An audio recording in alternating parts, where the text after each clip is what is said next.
po si Jamari Villejo, nakatira sa Block 2, Lot 24, Port Arboretum.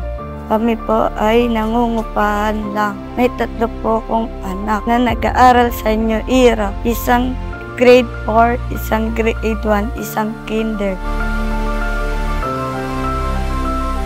10 years na po kami dito nakatira.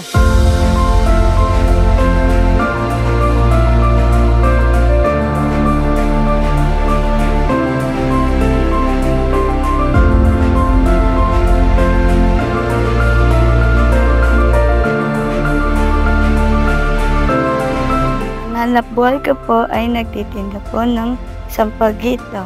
Ang kita ko po ay 300. Tama lang po sa pagkain namin at baon din po ng mga bata. Ako po ay humahango lang sa pinsan ko.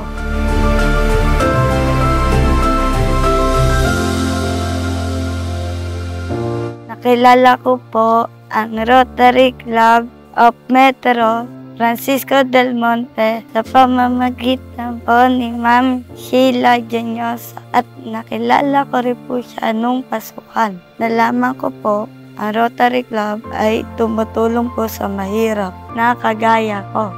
Na pamumuno po ni President Ging. Umaasa po ako na isa rin po ako sa matulungan niya.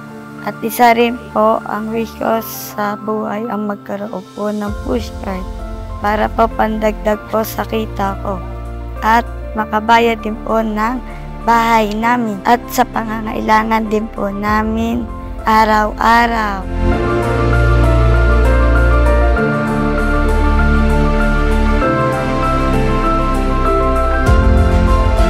Maraming salamat po sa Rotary Club of Metro San Francisco del Monte.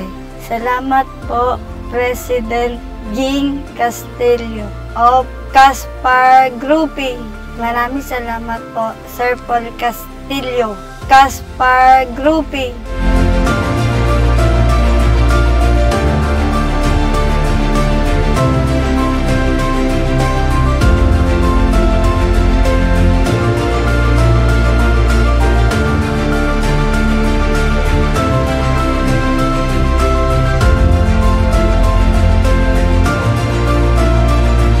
Salamat po sa biyaya po. Alagaan po namin yan.